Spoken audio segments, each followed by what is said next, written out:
Hey everyone, how you doing? This video is going to be about my Spyderco Manix 2. I've had this knife for just about a month now. I've carried this as my EDC for that entire month, used it every day, brought it to work. I work at a stocking job at a major retail store, so I break down boxes for an 8-hour day, and that's what this knife has been through. Plus, I've also brought this knife out into the bush every time I've gone for a walk or a hike, and used it to slice wood, cut down boughs of pussy willows for my girlfriend just to have around the house. Did whittling with it on hardwood and softwood just to see how the edge would hold up, and it held up really well. I did reprofile this a few days ago. I put a minor, and I do mean minor, chip in the 30-degree inclusive edge that it comes with, putting it through some hardwood. I read that a steeper angled edge would eliminate that risk. Plus, I always do reprofile my knife edges to a 40-degree inclusive edge. I really like that because my knives tend to do woodworking more than any other task, whether it be just debarking or hard carvings. I need my knives to stand up against soft and hardwoods along with EDC tasks, and this knife excelled at both. I'll show you the edge right now. You can see the 20-degree edge is a really big edge on this knife, which I really like because it's easy to maintain afterwards. Through all my use, you can see that the blade fared really well. There's not scratches, there's no scuffs, and I haven't been gentle with this knife either. I've done minor prying, not with the tip at all because it is a finer tip and it might snap off. But with the back of the blade, I've been doing some minor prying. I have not batoned with this. I do not baton folding knives ever. I have fixed blades for that. I have hatchets, axes, that sort of stuff. Overall, though, my experience with this knife has been amazing. The edge retention on it, to me, is absolutely awesome. I sliced through carefully a tree in diameter about 5 inches. Didn't take much effort. It was a poplar tree. It's softer wood, but it didn't take much effort, and afterwards I could still shave hair off my arm with this knife. The ergos of it are extremely awesome. I read that some people get hot spots from the pocket clip here. I have not experienced that. Maybe it's the shape of my hand or the size of my hand, but it fits absolutely like a dream. Any position forward, any grip, pinch. I especially like this grip on this knife for fine work.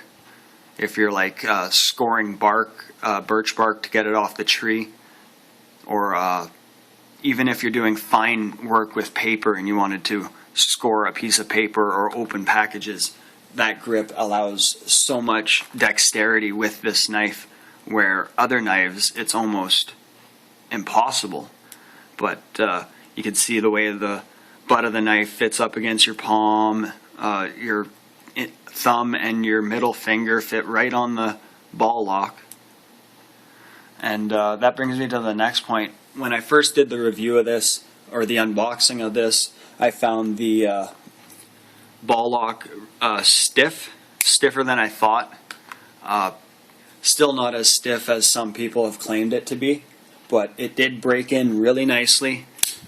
It's still a strong lock, but it doesn't take as much pressure to release the blade anymore, which is absolutely awesome.